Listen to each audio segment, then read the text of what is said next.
Now we come to chapter 29. We'll be able to make actually a diagnosis of the case that Job has that he's suffering from. I think that we'll be able to get him in God's clinic and put the x-ray on him, and we'll find out that the problem that this man had, that actually his friends were not able to probe at all. And I can, I think, give you an indication. I think I've already done that. He's suffering actually from a bad case of perpendicular itis. Now, that is a very bad disease.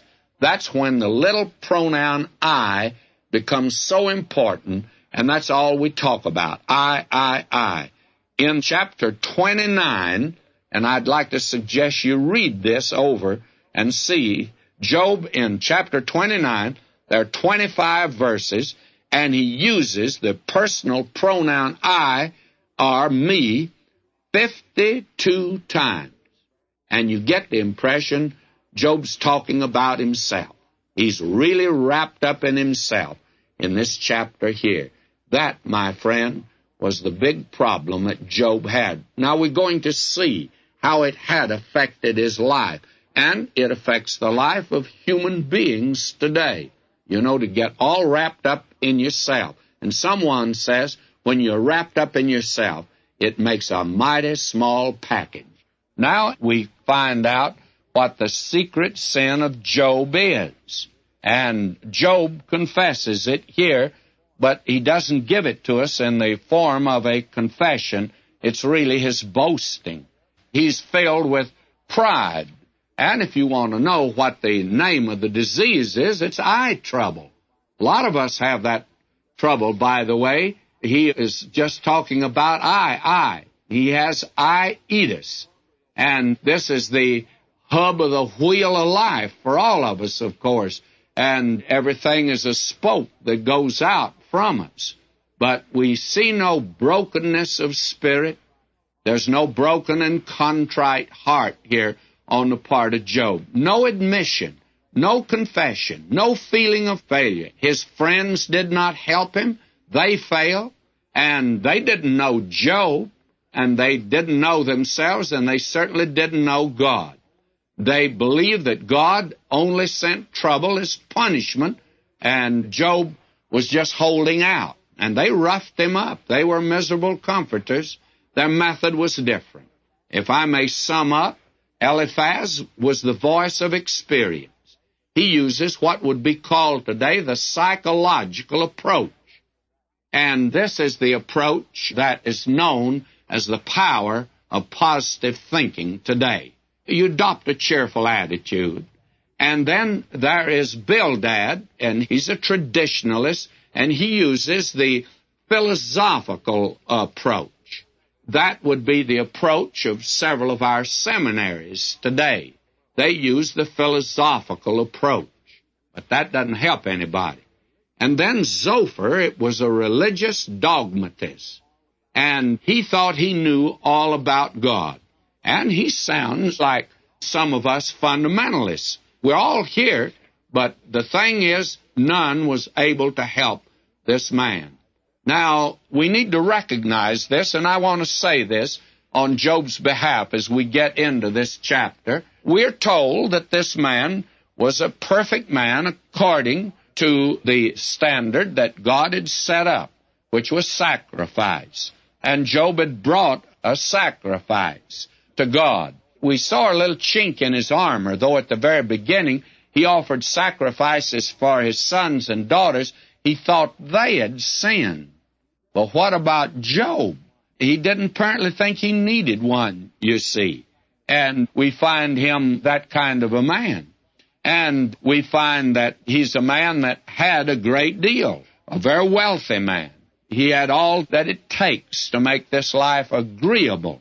And he had what it took to make him important in the world. And then we're told some of the things that he did. He was a religious man. He feared God. He had a concern for his children. And he didn't put up a false front. You could weigh him on the scales of God's throne. And Job was not a hypocrite. We can say that. The insinuation of his friends was base and low. He was a genuine saint of God, a quickened soul, a child of God. And the earthly cup of bliss was full and running over.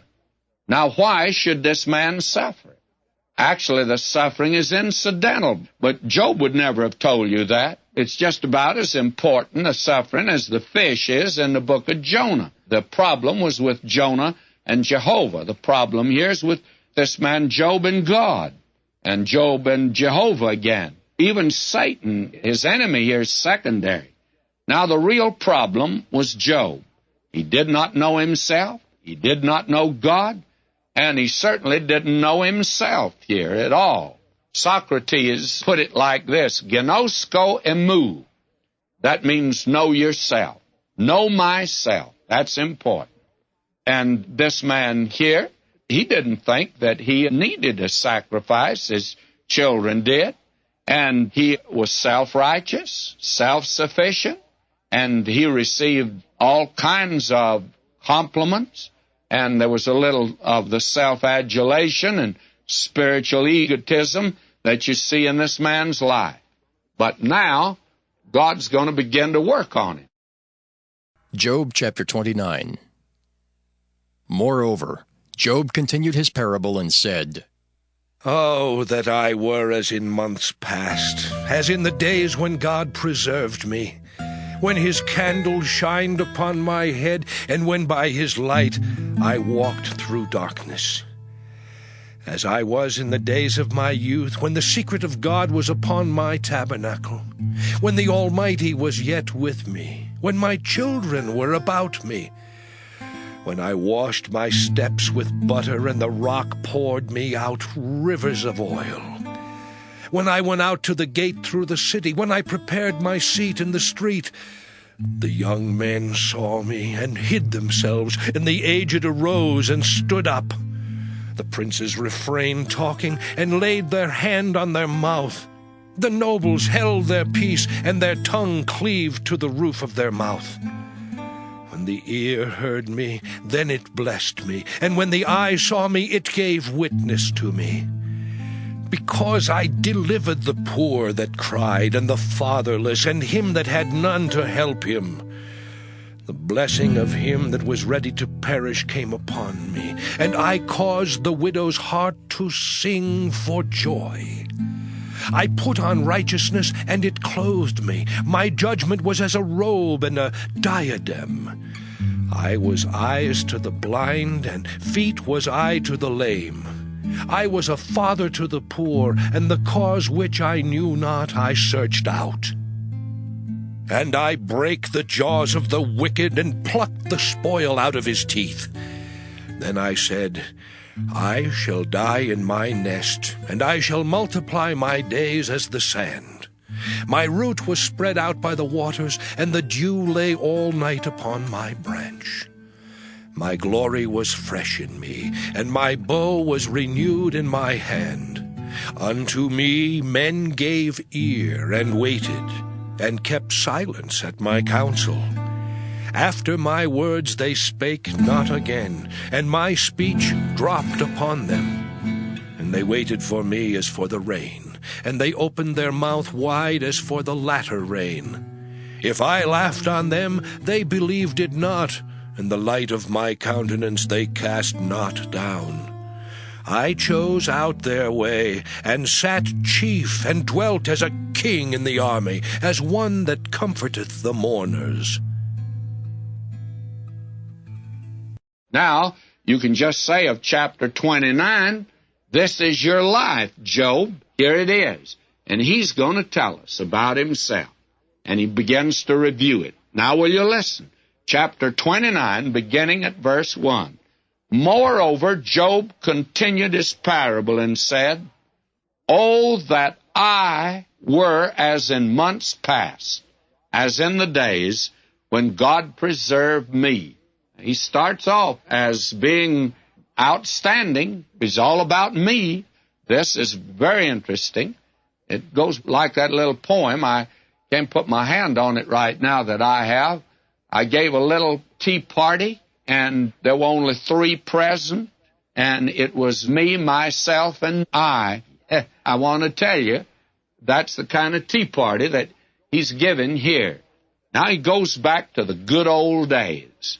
Things are not like they were in the good old days, he says. He goes on in verse 3 and says, when his candle shined upon my head, and when by his light I walked through darkness. Those were the good old days, when Job had it going good for him. Now he says here in verse 4, will you listen to him? As I was in the days of my youth, when the secret of God was upon my tabernacle. Here's a man that served God, and here was a man that from his youth he served God. He was just all right, by the way.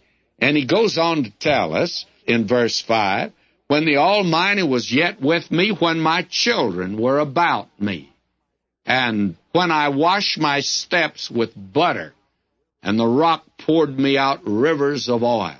He was prosperous. Everything he touched turned to gold.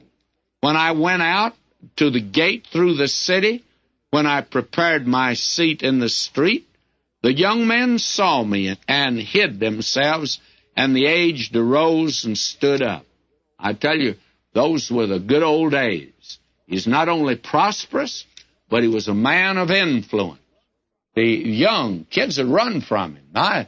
He was a great man. And not only that, the aged man, when they saw him coming, they all stood up, took their hat off, bowed to him.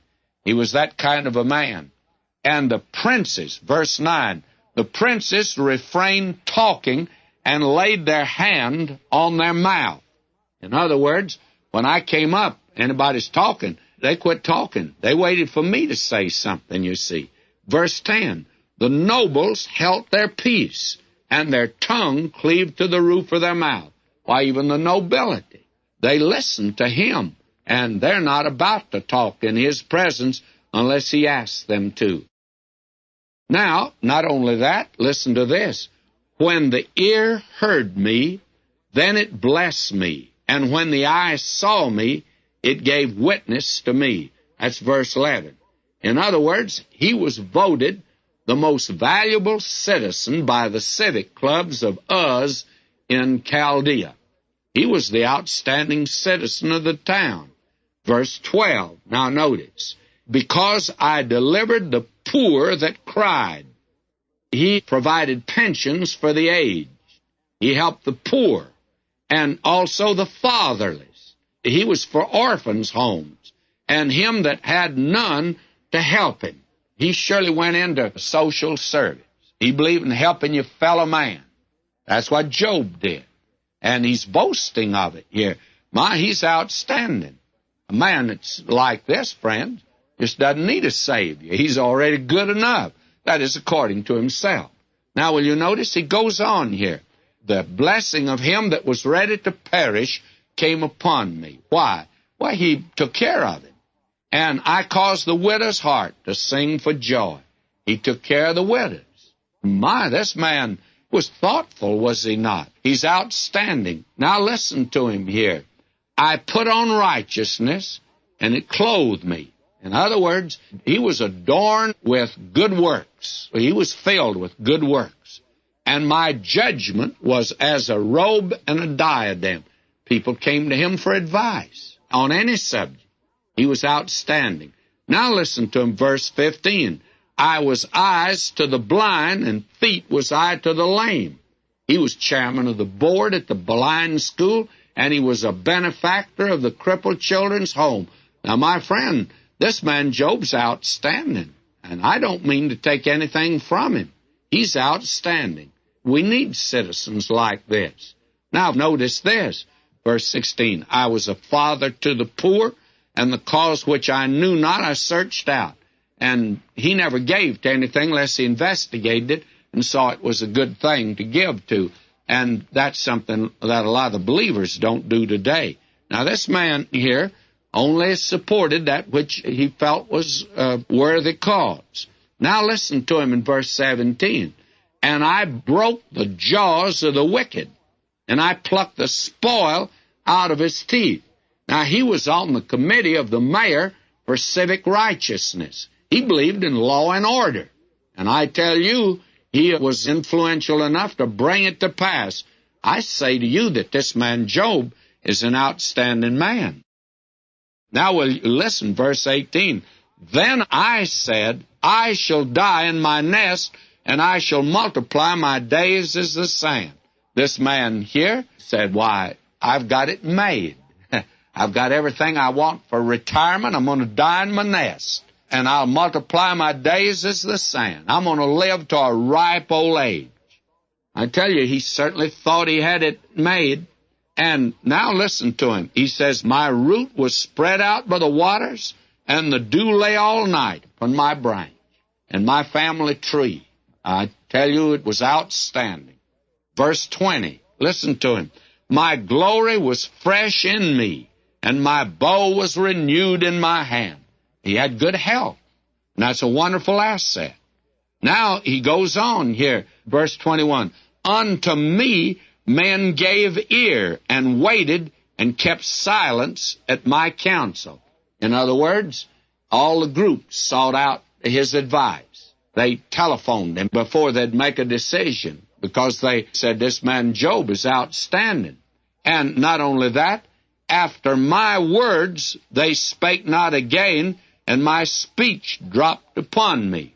Why, the governor of the state called him, and the Supreme Court, before they rendered a decision, wanted to talk it over with him. I tell you, this man Job was outstanding, was he not? And he says here, verse 22, and my words they spake not again, and my speech dropped upon them. In other words, he didn't have to say it, but one time they were listening. Verse 23, and they waited for me as for the rain, and they opened their mouth wide as for the latter rain. In other words, they just would hang on every word that this man gave. And listen to him, verse 24. If I laughed on them, they believed it not, and the light of my countenance they cast not down. They just wanted to do him a favor. Everybody wanted to be in his good graces. And now he concludes all of this I talk. There's been a whole lot of I here, 52 times now. Verse 25, I chose out their way, and sat chief, and I dwelt as a king in the army, as one that comforteth the mourners. In other words, Job was the top man on the totem pole of life. He dwelt in honor, affluence, and influence. He was a plutocrat, a tycoon. He was an ideal man, the goal toward which humanity is striving today. He lived the good life. He knew what abundant living was. He lived in a place of affluence. But Job lived in a fool's paradise. It was a world of make-believe. It was hollow sham, smug complacently. He was in a Cinderella world. When the clock would strike midnight and his chariot would turn to a pumpkin. He had false security, and he was an Alice in Wonderland. And then an atomic bomb fell on his nest, but he told us, you remember back in the 3rd chapter, that which I dreaded happened to me. He felt that all of this material substance could be wiped out and taken from him in a moment. It was, and he had nothing to fall back on. And even his friends didn't cushion his fall at all. In fact, they made him fall with a terrible, terrible, resounding blow. And this man here, he's been putting on his own self-righteousness. Listen to him. Verse 14 again. I put on righteousness, it clothed me. Man, he could just put on his self-righteousness. Do you know anybody like that? And in this chapter now, 52 times, he's got eye trouble. 52 times. I, me. He has itis. This man, no broken and contrite spirit. No admission, no confession, no feeling of failure. And that is the condition of him.